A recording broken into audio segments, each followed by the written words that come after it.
Saudara-saudari, perkenalkan saya Tolona Berkat. Saya akan membahas kitab 1 Korintus, khususnya pasal 15 dan pasal 16. Ini berbicara mengenai kebenaran tentang kebangkitan dan juga pengumpulan uang. Untuk itu, saya akan memimpin kita di dalam doa. Tuhan berkati sesi pada sore ini. Kiranya Tuhan, kami nampakkan jelas akan kebenaran-Mu. Bahwa nampak bahwa Kristus dan salibnya adalah solusi atas setiap masalah di dalam gereja. Berkati kami Tuhan. Amin. Saudara-saudari, gereja di Korintus ini adalah gereja yang penuh dengan masalah. Ada 11 masalah yang ditanggulangi oleh Rasul Paulus melalui suratnya yang pertama kepada gereja di Korintus. Dan perkara mengenai kebangkitan dan pengumpulan uang adalah dua perkara yang terakhir yang ditanggulangi oleh Rasul Paulus. Ini adalah dua dari 11 masalah yang ada dalam gereja di Korintus. Sebab ada di antara orang-orang di Korintus yang berpandangan bahwa tidak ada yang namanya kebangkitan orang mati. Selain itu, gereja di Korintus ini juga berbeban dalam mengumpulkan uang bagi orang-orang kudus. Nah, baik, kita akan membahas pertama-tama mengenai menanggulangi masalah kebangkitan, yaitu di 1 Korintus pasal 15. Saudara-saudari, Paulus ini adalah orang yang berbuat dalam pemberitaan Injil. Ia telah memberitakan Injil kepada orang-orang di Korintus. Dan sebagai hasilnya, dari Injil yang telah diberitakan tersebut, maka orang-orang di Korintus diselamatkan. Dan Kristus yang diberitakan oleh Paulus adalah Kristus yang telah mati karena dosa-dosa kita, dan yang telah bangkit dari kematian. Puji Tuhan atas pengorbanan Kristus. Ia rela menderita bagi kita, mengorbankan segalanya bagi kita. Kiranya kita senantiasa penuh apresiasi terhadap pengorbanan Kristus yang sedemikian. Tapi kita harus nampak jelas bahwa Kristus ini bukan hanya mati, tapi juga ia telah bangkit. Amin. Nah, Kristus yang telah bangkit ini bukanlah tidak diketahui oleh murid-muridnya. Sebab Kristus yang bangkit ini telah berulang kali menampakkan diri kepada mereka. Mari kita baca terlebih dahulu 1 Korintus pasal 15 ayat 5 sampai 8. Di ayatnya yang kelima bahwa ia telah menampakkan diri kepada Kefas dan kemudian kepada ke-12 muridnya. Lalu di ayat yang ke-6, sesudah itu ia menampakkan diri kepada lebih dari 500 saudara sekaligus. Kebanyakan dari mereka masih hidup sampai sekarang, tetapi beberapa di antaranya telah meninggal.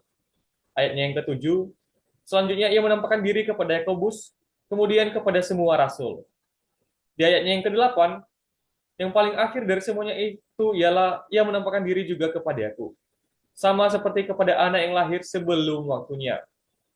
Saudara-saudari, inilah orang-orang yang telah melihat Kristus yang telah bangkit ini. Bukan hanya satu saksi, melainkan ada banyak saksi. Maka seharusnya kita tidak perlu ragu lagi, karena ini adalah sesuatu kesaksian yang benar. Dan yang menyaksikannya adalah para rasul sendiri. Dan bahkan yang terakhir adalah Rasul Paulus sendiri. Bahkan melalui penampakan Kristus yang sedemikian, membuat Paulus ini terpalingkan dari agama yang mati. Dari kegairahan yang semula, yang menindas, menganiaya orang Kristen, orang-orang yang berseru pada nama Tuhan. Namun melalui ia berjumpa dengan Kristus yang telah bangkit, maka ia pun dipalingkan. Kini ia memberitakan Injil yang telah ia terima tersebut. Lalu, saudara-saudari, jika seandainya tidak ada kebangkitan orang mati, maka Kristus juga tidak dibangkitkan. Tapi pada kenyataannya, Kristus ini telah dibangkitkan. Maka artinya, kebangkitan orang mati ini adalah sesuatu yang pasti. Maka pengharapan kita di dalam Kristus bukanlah yang sia-sia, saudara-saudari. Maka hari ini seharusnya kita perlu bersukacita atas pengharapan yang sedemikian. Kristus ini telah dibangkitkan dari orang mati. Lalu sebagai yang sulung, ia telah dibangkitkan dari orang-orang yang telah meninggal. Sebab sama seperti maut datang karena satu orang manusia, demikian juga kebangkitan orang mati datang karena satu orang manusia. Sama seperti semua orang mati dalam persekutuan dengan Adam, demikian pula semua orang akan hidup kembali dalam persekutuan dengan Kristus. Artinya, hari ini saudara-saudari kita sebagai banyak saudara daripada Kristus juga pasti akan turut dibangkitkan. Yang mula-mula adalah Kristus. Dialah yang pertama dibangkitkan. Dialah yang sulung. Lalu kita yang terkemudian. Saudara-saudari, kita tidak kehilangan pengharapan. Kita perlu melihat dengan jelas bahwa untuk bisa mengalami yang namanya kebangkitan, memang harus mengalami mati terlebih dahulu. Sebab apa yang kita berikan, haruslah melalui mati terlebih dahulu, barulah akan tumbuh dan hidup dengan tubuh yang diberikan oleh Allah. Nah, dalam perkara kebangkitan pun, tubuh yang ditabirkan adalah uh, sesuatu yang binasa. Itu akan dibangkitkan dalam ketidakbinasaan. Dan yang ditaburkan dalam alamiah, itu akan dibangkitkan dalam sebagai tubuh yang rohania. Maka hari ini kita perlu bersuka cita sekali lagi. Mungkin saat ini memang kita sedang mengenakan tubuh yang binasa, tubuh yang alamiah, tubuh yang fana. Namun melalui kebangkitan, kita akan mengenakan tubuh yang rohania. Amin. Sama seperti kita telah memakai rupa dari yang alamiah ini, maka demikian pula kita akan memakai rupa dari yang surgawi itu pada saat kebangkitan. Saudara-saudari, orang-orang mati ini akan dibangkitkan dalam keadaan yang tidak akan binasa. Dan kita semua akan diubah. Ini tubuh kita akan ditransfigurasi. Yang dapat binasa harus menggunakan yang tidak binasa. Yang dapat mati harus menggunakan yang tidak dapat mati. Puji Tuhan, di dalam Kristus kita ada pengharapan. Saudari, selanjutnya kita akan membahas mengenai menanggulangi pengumpulan uang pemberian. Kita perlu nampak dengan jelas terlebih dahulu bahwa kehidupan orang Kristen adalah kehidupan yang memperhatikan satu sama lain. Kehidupan yang saling mengekspresikan kasih. Kehidupan orang Kristen dan pelayanan gereja harus dipenuhi dengan pemberian dan penerimaan. Dan ekspresi ini ada di gereja di Korintus. Seperti halnya orang-orang di Korintus yang mengumpulkan uang bagi orang-orang kudus di Yerusalem. Saudara-saudari, mari kita baca 1 Korintus pasal 16 ayat 1. Itu tentang pengumpulan uang bagi orang-orang kudus. Hendaklah kamu melakukannya sesuai dengan petunjuk-petunjuk yang kuberikan kepada jemaat-jemaat di Galatia. Artinya saudara-saudari bahwa dalam pemberian dan penerimaan ini tidak boleh sembarangan. Namun ada ketentuan-ketentuan yang harus diikuti. Pengumpulan uang pemberian harus dilakukan pada hari pertama dari tiap-tiap minggu, yaitu suatu persembahan dalam kebangkitan. Saudari, pemberian kita bukanlah menurut sungut-sungut, bukanlah tanpa kerelaan, melainkan harus dengan pimpinan Tuhan.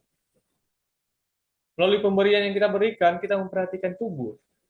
Melalui pemberian yang kita berikan, kita memperhatikan setiap anggota tubuh. Saudari, kita harus memberikan uang ini melalui senantiasa bersandar pada Tuhan. Lalu uang pemberian ini disampaikan oleh orang-orang yang dianggap layak. Saudari, perkara uang ini adalah sesuatu hal yang mudah menimbulkan masalah. Maka dari itu tidak baik ditangani oleh satu orang saja, melainkan harus oleh beberapa orang yang saling memberikan kesaksian nantinya.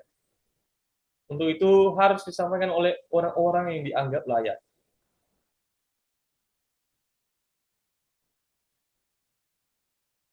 Saudari, melihat hal yang sedemikian, maka hari ini kita perlu terus teguh berdiri. Kita harus tetap teguh berdiri di dalam Tuhan. Kita jangan goyah. Kita harus giat dalam pekerjaan Tuhan. Sebab dalam persekutuan dengan Tuhan ini, jerih payah kita tidak sia-sia. Dan kita melakukan semuanya itu dalam kasih.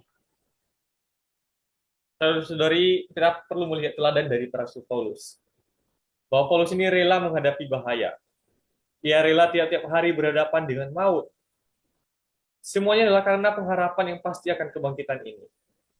Ini bukan hanya berdasarkan pertimbangan manusia saja, saudara-saudari. Karena harapan ini, Paulus juga berjuang melawan binatang-binatang buas di Efesus. Dan hari ini kita juga belajar untuk terus rela menderita bagi Tuhan. Orang-orang kudus di Korintus mengumpulkan uang pemberian untuk diberikan kepada jemaat di Yerusalem. Ini adalah teladan yang begitu baik. Adalah teladan untuk saling memperhatikan anggota tubuh. Saudari, dalam menyampaikan uang pemberian, Paulus tidak mau melakukannya seorang diri, melainkan dengan bersama-sama dengan orang yang dianggap layak oleh orang-orang Korintus.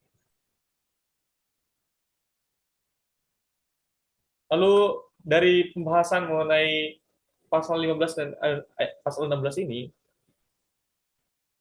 kita harus terus berjari lelah untuk memberitakan Injil.